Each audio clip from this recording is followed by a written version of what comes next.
どうも、ワンピースの謎を解く仮面 YouTuber、揺れてなんぼのユテロンです。ありがとうございます。いいね。チャンネル登録してね。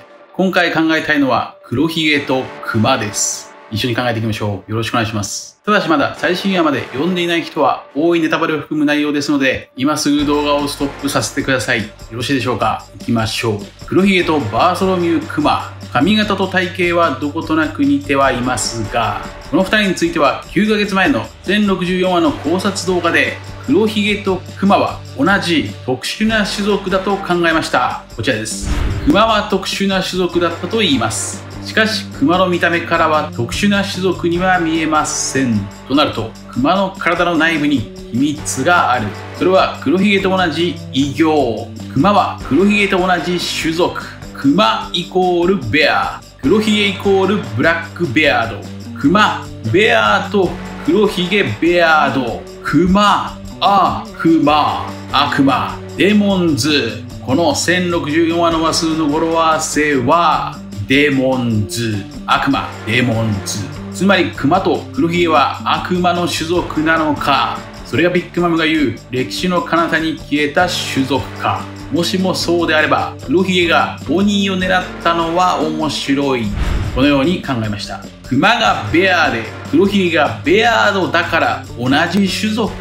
これだけではいまいち納得感がないでしょう。そこで今回はこの2人の類似点をさらに考えてみます。類似点1、ベアクロー。黒ひげの昔の武器はベアクロー。クマの爪です。一方、バーソロミュークマのイメージはクマです。類似点2、蜂。黒ひげの拠点は蜂の巣。クマの好物は蜂蜜。類似点3、眠らない。黒ひげは夜眠らない。眠れない人は目の下にクマができます。一方、クマの子供時代の姿は二宮金次郎ですが、この二宮金次郎の逸話は夜も眠らずに勉強していたといいます。類似点4、懸賞金。現在の黒ひげの懸賞金額は39億9600万ベリー。黒。一方、クマの最終的な懸賞金額は2億9600万ベリー。黒。9600万ベリーが同じ。類似点5、不死身。クマは特殊な種族だから政府の実験体になった。つまり、ルナーリア族のようにかなりの耐性を持つ種族なのでしょう。もしくは順応性がすごいのか。殴ってよし、刺してよし。クマは無敵奴隷と呼ばれています。一方、黒ひげにも不死身のイメージがあります。これについては1年前、このように考えました。こちらです。黒ひげはまず、とにかく闇闇の実を欲していました。闇闇の実はご存知のように、能力者を無効化し、実体を引き寄せて、防御不能の攻撃を浴びせることができる能力です。しかし、弱点として、必要以上に相手の攻撃も引き寄せて、ダメージを食らいます。つまり、闇闇の実を欲していたということは、逆に黒ひげはもともとかなりタフだった。いや、それはほぼ不死身だったのではないでしょうか。黒ひげが登場したの223話、話数の語呂合わせは、不死身です。僕は今回、この不死身に最も注目しました。なぜなら、ほぼ不死身でもない限り、ダメージを必要以上に食らう、諸刃の剣、闇闇の実を何年もかけて欲する理由がないからです。さらにこれは、黒ひげを異形だと呼んだ、同じく、ほぼ不死身の不死鳥マルコもヒントだと考えます。つまり、黒ひげも不死鳥マルコのように、再生する。切られても、殴られても、爆発しても、何度でも再生できる。それこそが、黒ひげの真骨頂。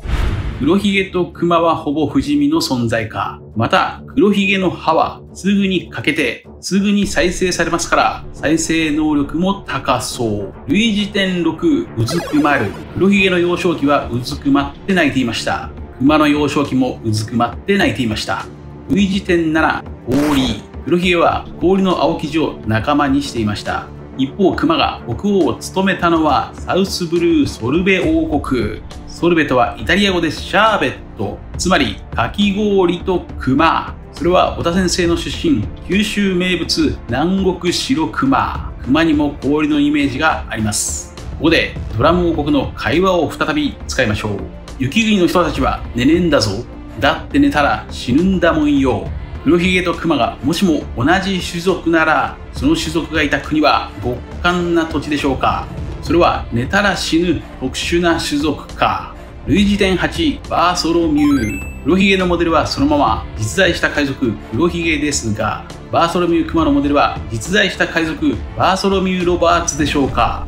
このバーソロミューロバーツの異名はブラックバート。バートとはバーソロミューの短縮形です。つまり黒いバーソロミュー。そして黒ひげはブラックベアード、黒いひげです。このベアード、ひげの語源は実はなんとバートに由来するそうです。つまりクマは黒いバーソロミュー、黒ひげも黒いバーソロミュー、同じ語源にたどり着く。類似点9、クマ。なぜバーソロミュークマの名前はカタカナのクマではなくひらがなのクマなのか。それは動物のクマのイメージだけじゃない。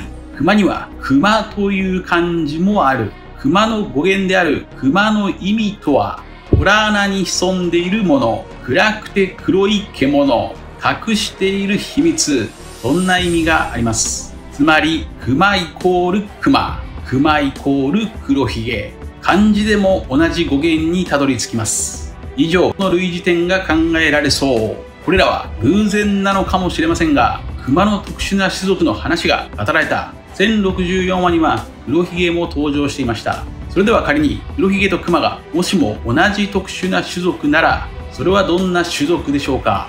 夜眠れない、耐性がある、再生能力が高い。もしもそのような種族なら確かに実験体として最高です。ちなみに D の一族ではないでしょう。D の一族には巨人のサウロがいますから、 D とは種族を表す言葉ではない。 D とはおそらくドーン、夜明け、世界の夜明けを誓った血盟軍みたいなものでしょう。血盟軍とはプロレスや筋肉マンでいう血よりも固い結びつき、誓いを立てたチーム。おそらく800年前の海賊団でしょうか。脱線しましたが、黒ひげとクマの種族はやはりクマ。悪魔と呼ばれて迫害された一族でしょうか。それはまるでワノ国の黒ずみ家のように、悪魔とは神に仕えていた元天使のことや、大航海時代では別の部族の神だったり、そのような表現がされていますが、ワンピースで悪魔といえばオハラです。神に逆らって歴史を研究したもの、それが悪魔。黒ひげの趣味、歴史研究はイコール悪魔。一方、オハラの意思を受け継いで結成された革命軍に所属しているクマもまたイコール悪魔か。聖地マリージョアの場所に神の国があったなら、悪魔の国もかつて存在した可能性がある。それがビッグマムが言う歴史の彼方に消えた種族なのか。以上です。皆さんはどう思われましたか。ご意見やご察聴していただければコメント欄までよろしくお願いします。ありがとうございました。チャンネル登録やコメントよろしくお願いします。